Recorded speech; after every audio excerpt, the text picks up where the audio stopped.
expliquait l'hébreu, on comprenait. Bien-aimé, c'est le Saint-Esprit qui peut faire ça. Il expliquait le grec, on comprenait. Il y a des amis qui nous entouraient. Ah, viens m'aider. On était à la faculté de théologie. À la fin de l'année, en hébreu, on avait 18 de moyenne sur 20 et en grec, 17 de moyenne sur 20. Pour dire tout simplement une chose, lorsque tu demandes, on le dit dans ces, mais ça peut être même ton domaine d'activité, ça peut être la profession que tu exerces.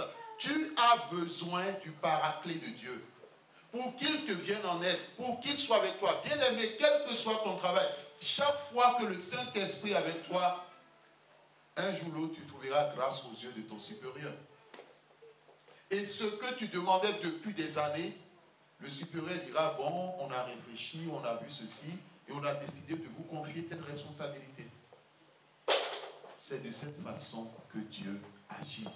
N'attendons pas d'être dans les difficultés avant de demander au Saint-Esprit de pouvoir nous conduire.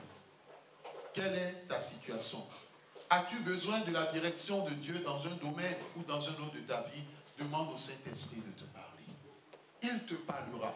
Si tu n'as pas l'habitude d'entendre la voix, on aura un enseignement comment entendre la voix de Dieu. Demande alors à Dieu de te parler au travers de tes rêves, au travers des songes. Parce que Joseph, c'est au travers des songes que Dieu s'est adressé à lui. Si tu n'es pas conduit par le Saint-Esprit, tu seras conduit par la chair ou tu seras conduit par Satan. Et c'est l'exemple de Pierre.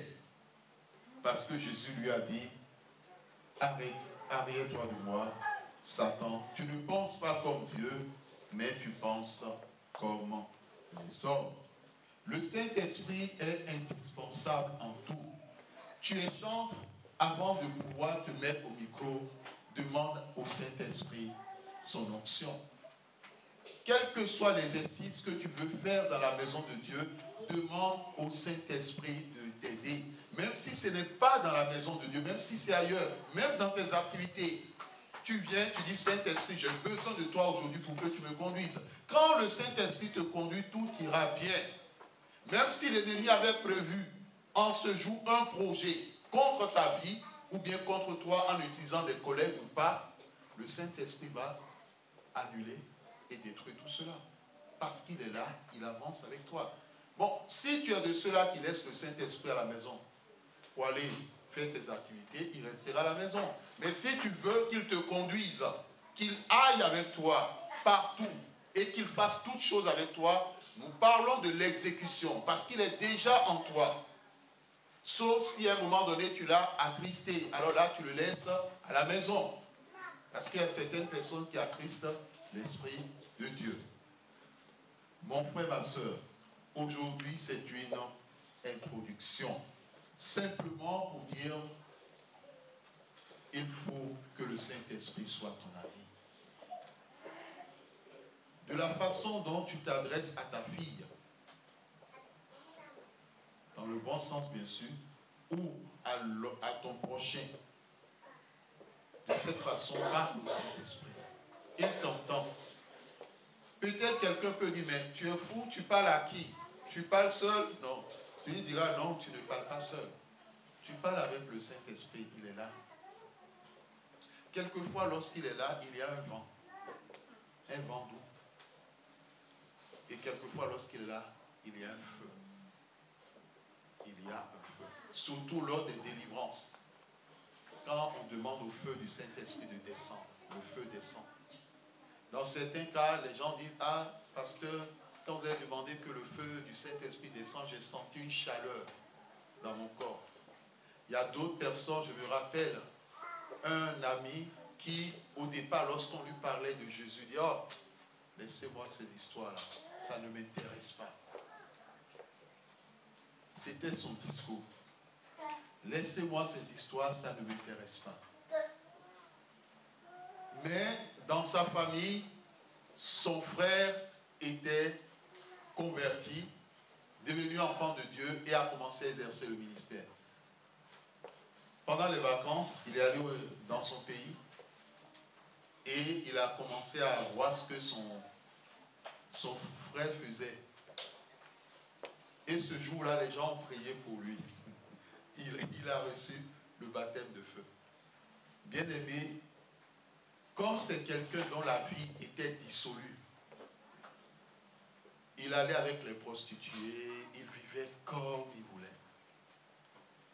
Mais ce jour-là, quand le feu du Saint-Esprit est descendu, la seule chose qui sortait de sa bouche, je brûle. Il se tortillait, il pleurait. Ça a duré toute une journée. Ah oui, parce que Dieu voulait le purifier. Aujourd'hui, quand il impose les mains aux gens pour la prière, même si la personne a la sorcellerie dans le ventre, la sorcellerie sort. Parce que la puissance de Dieu l'a saisi. Et quand la puissance de Dieu l'a saisi, quand il est venu des vacances, il est venu, il a dit, il veut me voir. J'ai dit, quel est le problème? Il a dit vraiment, il veut me demander pardon. Parce que quand il voyait les gens venir me voir pour la prière, il se moquait. Il dit, oh, ce petit-là, qu'est-ce qu'il fait là-bas? Bien-aimé dans le Seigneur, il y a un temps pour tout.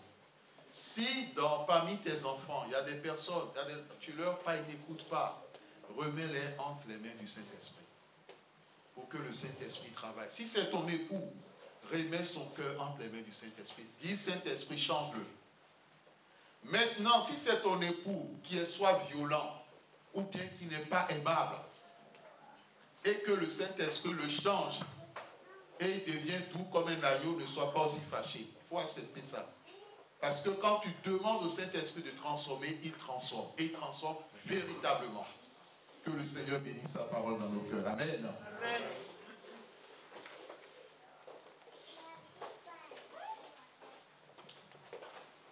Nous avons la certitude que ceux qui demanderont à l'Esprit de Dieu de prendre la direction des choses dans leur vie, je suis convaincu que les jours à venir viendront témoigner en disant, il y avait telle chose, ils ont dit, Saint-Esprit, que tu me dévances, que tu me précèdes, que tu agisses, et le Saint-Esprit s'est manifesté.